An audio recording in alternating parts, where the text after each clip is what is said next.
Do you wake up tired even after a full night's sleep?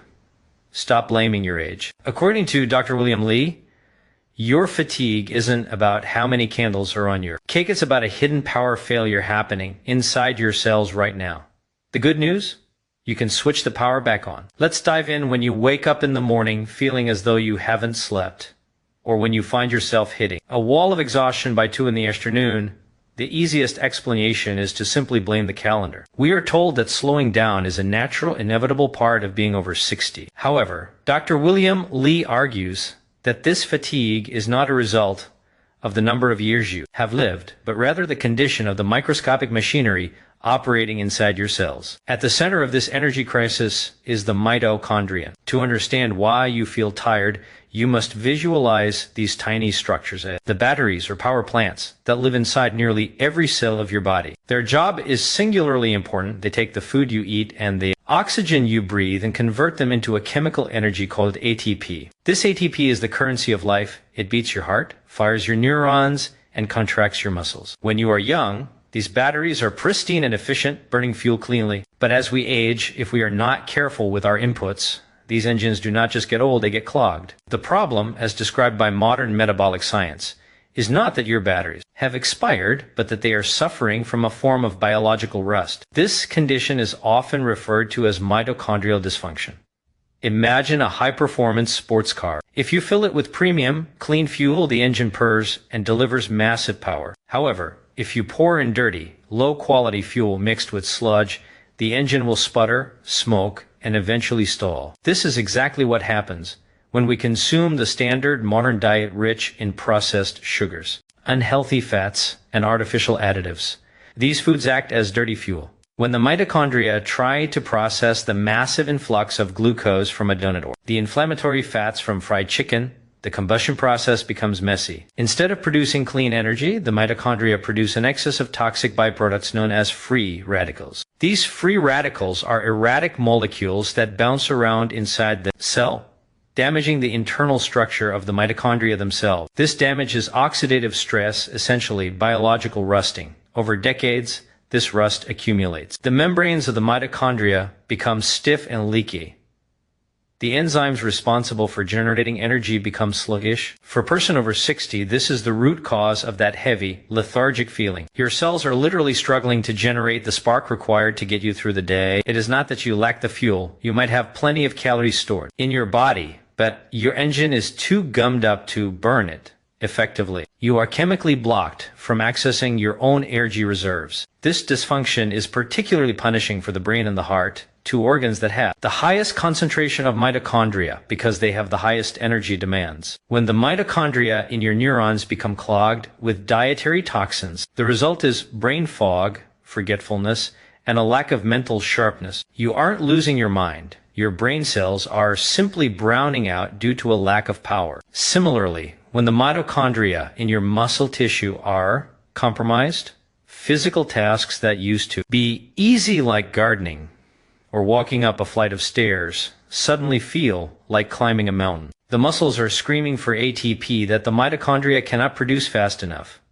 Crucially, Dr. Li's approach highlights that this state is not permanent. The body has a miraculous cleaning process called autophagy, a system where cells identify these defective clogged components and recycle them to build new, healthy machinery. However, this cleaning crew only comes out to work when the conditions are right. If we are constantly feeding the body inflammatory foods and keeping insulin levels high with frequent snacking, autophagy is suppressed. The trash never gets taken out, and the mitochondria remain choked with debris. The toxins are not just abstract poisons. They are the metabolic waste, products of a diet that our biology was never designed to handle. Therefore, the path to reclaiming your energy after 60 is not found in a caffeine pill or a sugar rush, which only whip the tired horse.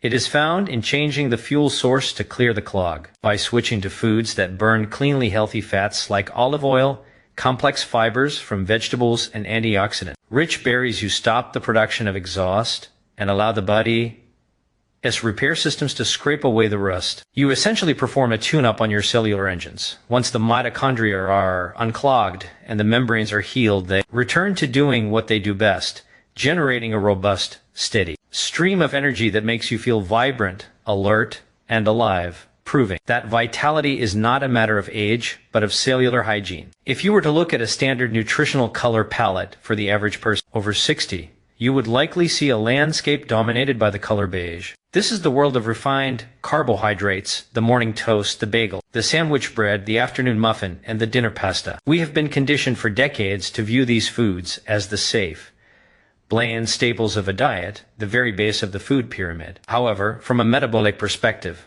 these beige carbohydrates are anything but benign. They function in the body almost exactly like table sugar, acting as the primary architects of the energy crisis that plagues millions of seniors. The fundamental problem is that these grains have been stripped of their fiber, the outer husk that naturally slows down digestion. Fiber acts as a biological brake. Without it, you are driving a car with the accelerator floored and the brake line cut. When you consume a meal heavy in these refined starches, the digestive process is unnaturally rapid. Enzymes in your saliva and stomach break down the simple starch chains into glucose molecules before they even reach the lower intestine.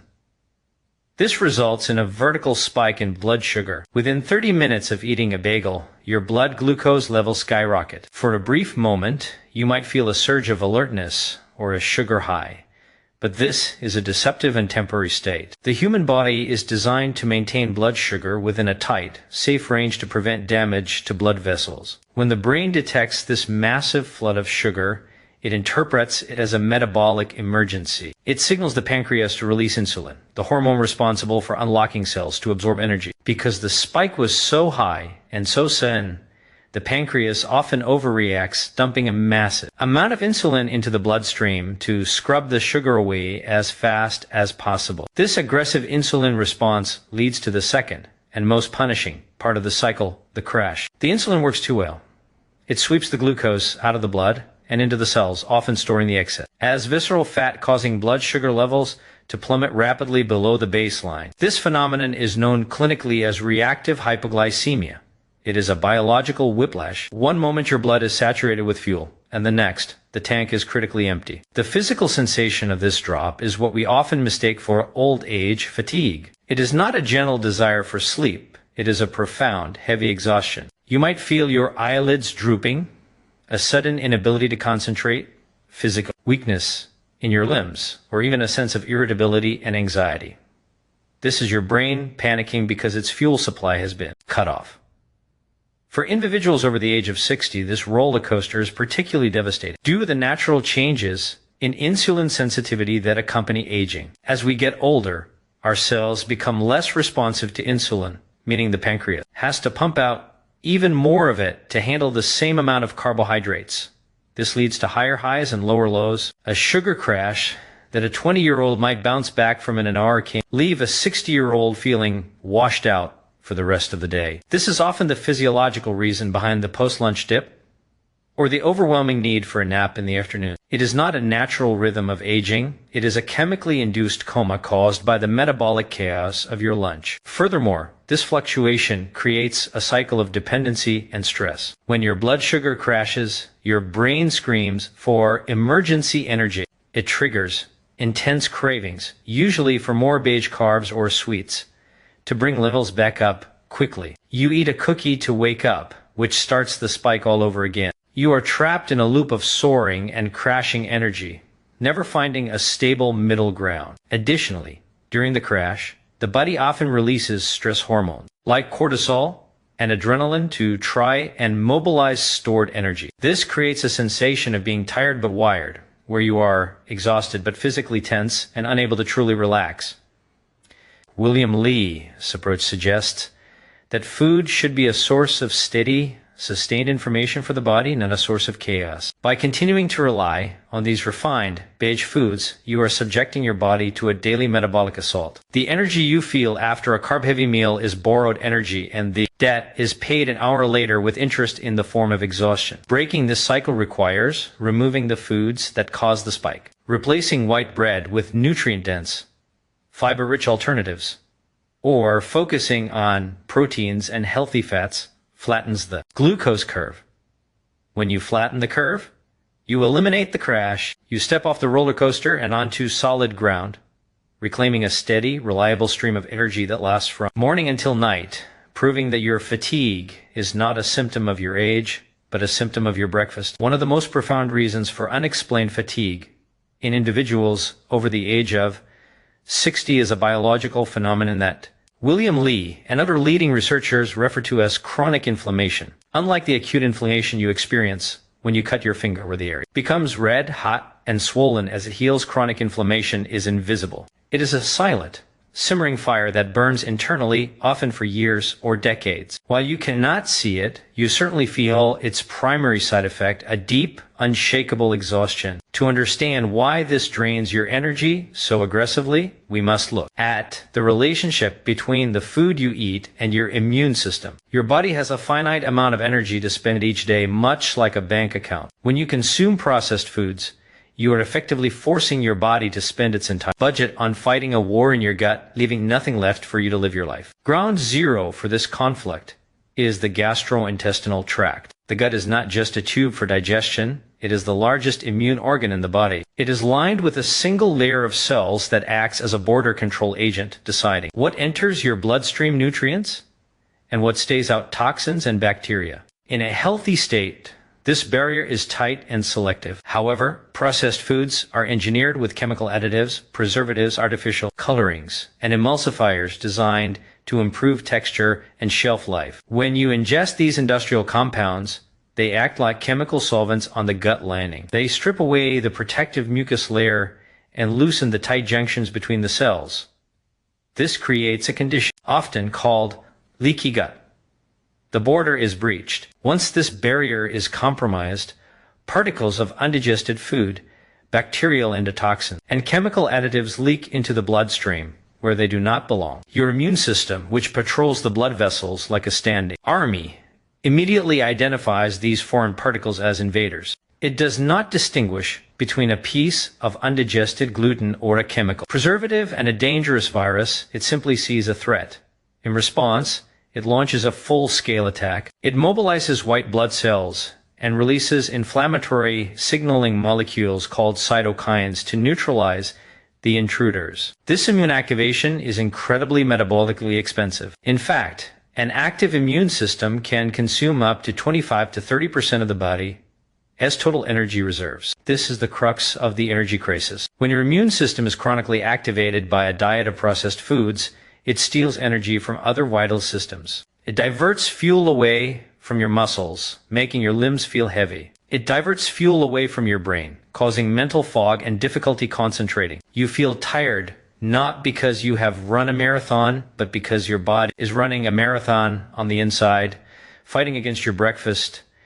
This state mimics the feeling of coming down with the flu. When you have the flu, you just want to lie in bed. This is known as sickness behavior, a biological program triggered by cytokine that forces you to rest so the body can focus all its energy on the infection. When you eat processed foods daily, you are inducing a low-grade, permanent state of sickness behavior. You are chemically tricking your brain into thinking you are ill. For seniors, this situation is compounded by a process known as inflammaging, the natural tendency of the immune system to become slightly more trigger-happy and less efficient as we age. When you add the fuel of processed foods to the spark of inflammaging, fire creates systemic havoc.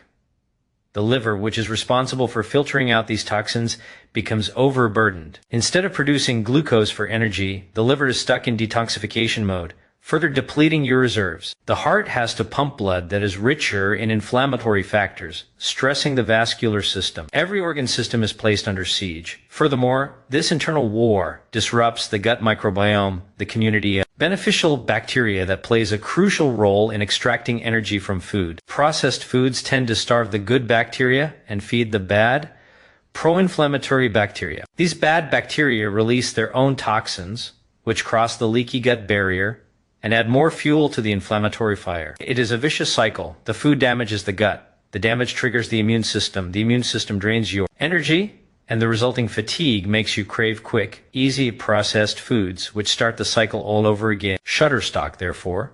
Avoiding processed foods is not merely a weight loss strategy. It is an energy conservation strategy. By eliminating these chemical triggers and repairing the gut lining with whole, anti-inflammatory foods you call a ceasefire, the immune system stands down.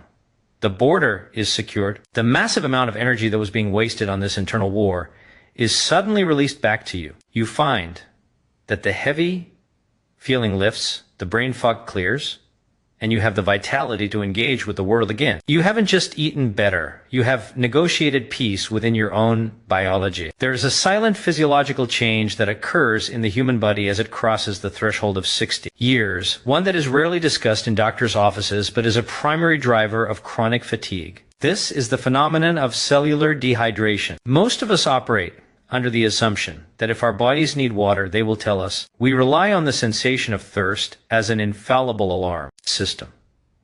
However, medical research, including insights aligned with Dr. William Lee's work on bodily defense systems, reveals a critical flaw in this assumption. For the aging population, the alarm system is broken. As we age, the hypothalamus, the part of the brain responsible for monitoring fluid balance and triggering thirst, becomes less sensitive. By the time a 60-year-old actually feels thirsty, they are often already in a state of significant dehydration. This creates a dangerous gap between the body's biological need for water and the brain's perception of that need. You are literally drying out at a cellular level without ever knowing it, and the primary symptom of this drought is not a dry mouth, but a profound, dragging exhaustion. To understand why this drains your energy so aggressively, we must look at the physics of your blood. Blood is roughly 50% water.